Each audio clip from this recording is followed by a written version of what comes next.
Hello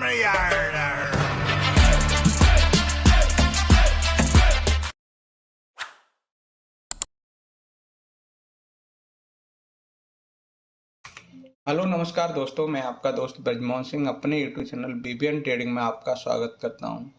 यह video purely education purpose से रहेगा। इसमें हम एलर्ट वेव के थर्ड वेव को सीखेंगे। ये सेकंड लार्जेस्ट वेव है। Second impulse is usually the largest most powerful wave the trend incline and the strong push movement are good indicator wave third। ये इतनी स्ट्रॉन्ग वेव है, इसमें है ना सारे इंडिकेटर सब कुछ आपको बाइंग दिखाएंगे। Wave third is goes up, इसका मिनिमम टारगेट रहेगा वो आपका 161.8% रहेगा। किसका? वेव वन का। एंड आल्सो ये आपके अदर एक्सटेंशन जो आपके टारगेट रहते हैं। ये गोल्डन रेशियो है आपका 161% है, ये भी फॉलो करेगा। चले हम आगे और इसको डिटेल में देखते हैं। ये इसमें है ना खाली रूल को फॉलो किया गया है। इस पूरी पिक्चर में आपको थर्ड वेव का रूल बताया गया है कि थर्ड वेव आपकी क्या नहीं हो सकती? छोटी नहीं हो सकती। इसमें आपकी थर्ड वेव छोटी नहीं हो सकती। ठीक है, आगे चलते।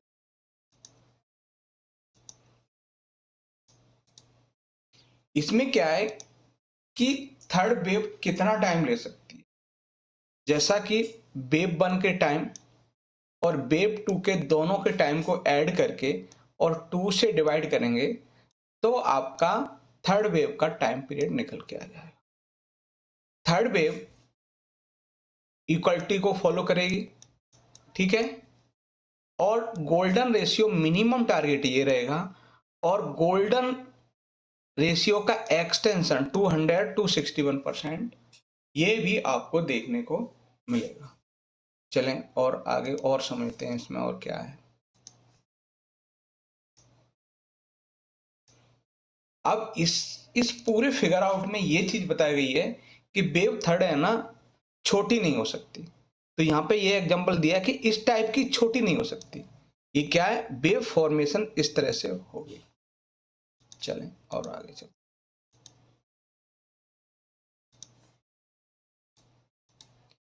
इसमें क्या कि वेव थर्ड एक्सटेंशन होगी। तो एक्सटेंशन के लिए क्या है कि वेव थर्ड के अंदर क्या होंगे और 5 सबऑर्डिनेट होंगे। जैसे 1 2 ये थर्ड है ना, थर्ड में भी आपके 5 सबऑर्डिनेट होंगे। परंतु इसमें क्या है, थर्ड के भी थर्ड में 5 सबऑर्डिनेट होंगे। ठीक है, अगर उसके इन डेप्थ में जाएंगे तो थर्ड के भी 5 सबऑर्डिनेट। तो थर्ड एक्सटेंशन है ना, तो उसके सबऑर्डिनेट का ये इस तरह से फिगर आउट है। चलें आगे। इसमें क्या है, इसमें है ना थर्ड के एक्सटेंशन वैल्यू को बताया गया है कि यहां से थर्ड के एक्सटेंशन, जैसे वेव टू का रिट्रेसमेंट जो है ना, वेव वन का रिट्रेसमेंट वेव टू के रूप में आपको 61.8% आ गया। तो वेव थर्ड के लिए उसके टारगेट दो हो जाएंगे। कौन कौन से? 161.8% और 261.8%। यहीं पर आगे ये भी है, वो नेक्स्ट में हम समझेंगे। वेव फोर के लिए कितना रिट्रेसमेंट है, फिर वेव फाइव वेव वन के इक्वल है क्या ना। ये पूरे रूल को यहाँ पे उस वही रूल यहाँ पे ले। मेनली क्या है कि वेव थर्ड में कोई भी पैटर्न नहीं होता, वो सिर्फ इंपल्स होती है और स्पीड में होती है और उसकी लिमिट नहीं होती, क्योंकि वो एयर है। एयर में क्या है कि कहीं भी जा सकती है। चलिए और आगे हम सीखेंगे कि और वेव थर्ड में क्या क्या होता है। ये वेव थर्ड के एक्सटेंशन है। तो एक्सटेंशन में क्या है, frequently use wave third Fibonacci के 3 इंक्लूडेड है। क्या है, पहला होगा तो कॉमन वेव में क्या है 161.8 होगी और दूसरे में होगी तो आपका 261%। इन रेयर केस में आपको ये भी देखने को मिल सकता है।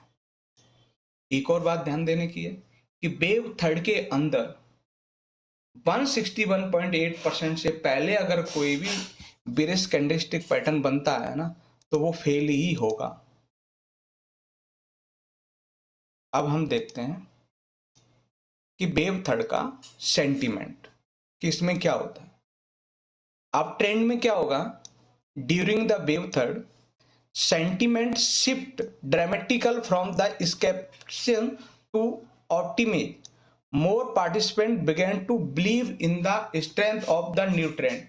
इसमें क्या है, सारे लोग चाहे इंडिकेटर हो, सब न्यूज सारा कुछ पॉजिटिव ही पॉजिटिव होगा इसमें। इसके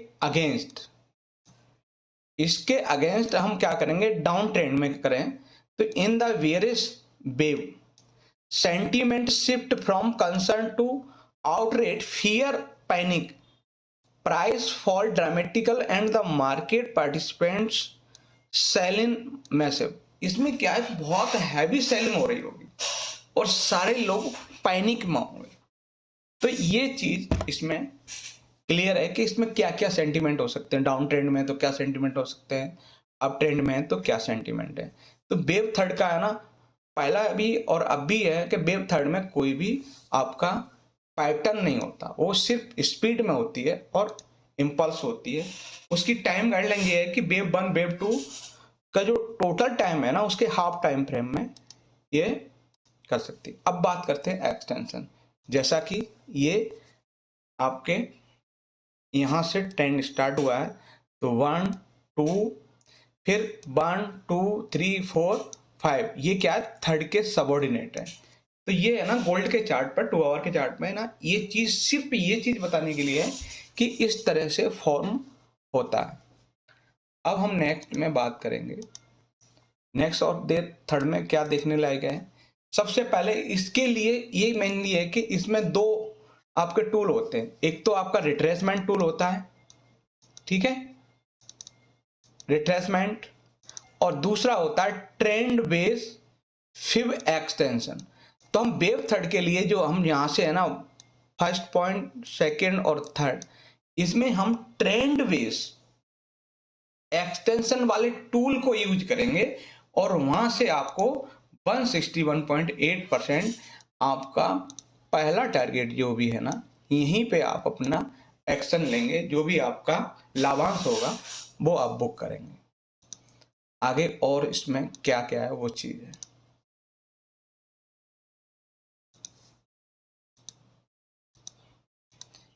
वेव थर्ड है ना, ये स्पीड में होती है और इसमें है ना बिना गैप के तो वेव थर्ड स्टार्ट ही नहीं होती। अगर वेव थर्ड है तो उसमें 2 गैप आपको जरूर देखने को मिलेंगे। पहला आपका गैप रहेगा ब्रेक अवे और फिर उसमें गैप रन अवे गैप है ना। तो इसमें याद रहे कि दोनों गैप इसमें बहुत जरूरी होंगे। कि वेव थर्ड होगी तो उसमें दोनों गैप होंगे। ये पूरी वेव थर्ड के है ना रूल्स अभी हम और डिटेल में आगे है ना, आगे जो बात करेंगे ना तो बहुत डिटेल में इसको सीखेंगे। तो सिर्फ है ना हमें ये चीज जानना कि वेव वन में क्या होता है, वेव टू में अगर कोई करेक्शन पैटर्न है तो वेव थर्ड में क्या है। वेव थर्ड में कोई पैटर्न नहीं है।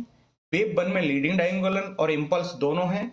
वेव टू में आपके फ्लैट और जिगजैग 2 पैटर्न है और वेव थर्ड में कोई भी पैटर्न नहीं होता, इंपल्स होती है, वो भी स्पीड में होती है। तो वेव थर्ड के अंदर हमने ये चीज पूरी सीखी कि इसमें कोई पैटर्न नहीं होता। एक बार आइडेंटिफाई वेव थर्ड हो जाए तो फिर आपको प्रॉफिट इतना मिलता है कि वो डाइजेस्ट भी नहीं होता।